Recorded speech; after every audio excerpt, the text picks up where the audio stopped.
second part of this lesson, we're going to be looking at some critical points in the middles of functions. So the first part we were saying, what are the ends doing? What do those arrows point to? In the second part, we're going to be looking at what are some important features of the middle of the graph. The things we're going to be concerned with are x-intercepts, places the graph crosses the x-axis, and maximums and minimums. And maximum and minimums are like hills and valleys of the graph. So our first step that we're going to do is graph the function on our calculator. So we're going to start out by graphing that out on the calculator. Okay, and then what we're concerned with once we have the graph are the key features of the graph being the x-intercepts or the maximum and minimum. So I see 1, 2, 3 x-intercepts, a maximum, and a minimum. So there are going to be 5 answers to this question. Oh. Yes? When I try to graph it, it goes to an error.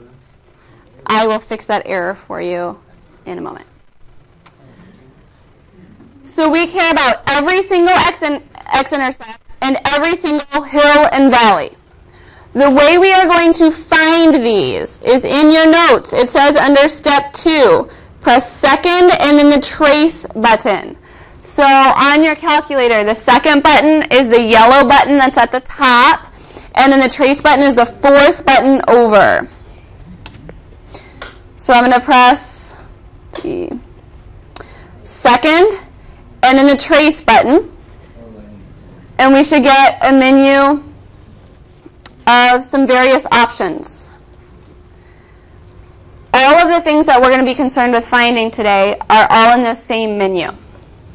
The first thing we're going to find is an x-intercept, which the calculator calls a 0. So I'm going to choose choice number 2 from the menu.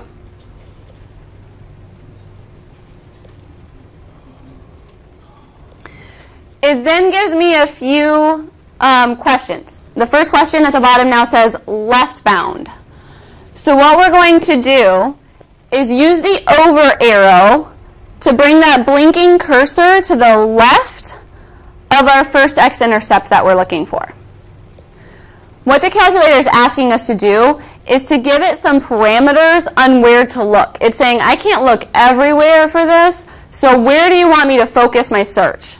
So we're telling it, okay, start over here. Give it a left bound. Once you are on the left of that answer, you press enter, and a little arrow appears at the top of the screen now, and the question at the bottom has now changed to say right bound. So what we're going to do now is use our right arrow to go by that answer over on the right-hand side of it, and again press enter. And now we can see we have 2 arrows at the top, and what the calculator is saying is, I'm only going to look for an answer between those arrows. I'm not going to look anywhere else for answers right now. So is it, you can do it anywhere between, like, after the arrow? Is that it? Yep. And the last question says guess. We don't need to guess. We've given it a small enough window that it will be able to find it on its own. So we can just press enter, and it gives us our solution. So the first x-intercept of this graph is at negative 0.732. Yes? So, do you want to, well, there's 3 x-intercepts, so do you just pick one, or what? We'll find all 3. We have to do them individually. Okay. We can only do one at a time, but we will find all 3 x-intercepts. Yes? Can you read that? Because I got lost in it. Yep, we'll do the same thing for each of them, so we'll have to go all the way across. So the process is the same for all of them. So if you got lost in that process, we're going to be repeating ourselves here to find each and everything. So, if there were like more than 3 answers, do you find all 5 or what? You find as many x-intercepts as there are, as many maximums, as many minimums. So there could be a lot of things that we're finding here. So the next thing that I'm going to find, I like to find my answers reading from left to right across the graph, because when we do that left-bound, right-bound thing, our cursors are already going to be in convenient places for us. So the next thing as I follow along that line is the maximum. So to find a maximum, I'm going to go second, trace, and I'm going to choose choice 4 that says maximum. It will ask us the same sequence of 3 questions. Left bound. I'm already on the left, though, so I can just hit enter. And then I'm going to move that arrow over past that hill and hit enter for the right bound, and I get those two arrows at the top, I'm telling the calculator the maximum should be somewhere between those arrows. When it says guess at the bottom, you can just hit enter, and it will give us our maximum. Nope. For a maximum and minimum, we care both about the x and the y. For x-intercepts, we only care about the x value because the y value should always be 0. That's why they're called x-intercepts. But for maximums and minimums, we care both about the x value and the y value. Take a good look at this x value. It might be different on my screen than it is on your screen. What is it really?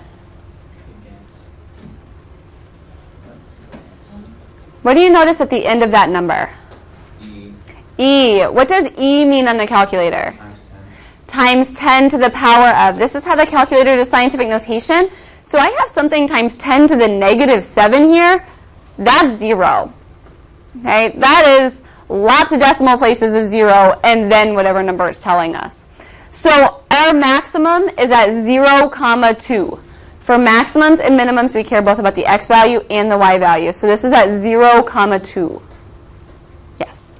I keep getting different numbers. I don't know why.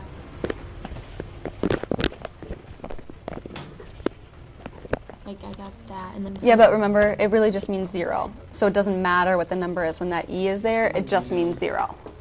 oh, and then for the other thing, was that there too? Because The other thing should have been the same. I didn't find the x-intercept because I didn't understand that. Second trace, 0. Go to the left bound, so it's the same set of Well, questions. where do you know where to move it to? To the left of the first answer that we're looking for. Okay. And then to the right of the first answer we're looking for. And then enter. And it gives us the first answer. So what we would write is negative 0.732.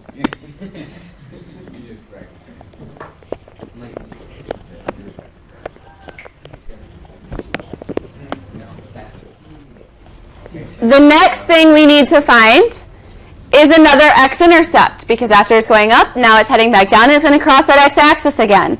So I'm going to go second, trace, and choose 0. That's what the calculator calls x-intercepts. My blinking cursor is already on the left of what I want, so I can just hit enter. Move over past that next answer. Hit enter. Enter when the calculator says guess, and it gives me the next answer is at 1. For x-intercepts, we only care about the x value. For maxes and mins, we care both about x and y. The next thing I would come to would be that valley, which is a minimum. So I'm going to go second, trace, and this time in the list, choose choice 3, which says minimum. I'm already on the left, so I can just hit enter. Scroll over to the right, hit enter again, enter for a guess, and it gives me a minimum. For minimums and maximums, we care about both the x and the y, so the minimum is at 2, negative 2. We care about both parts.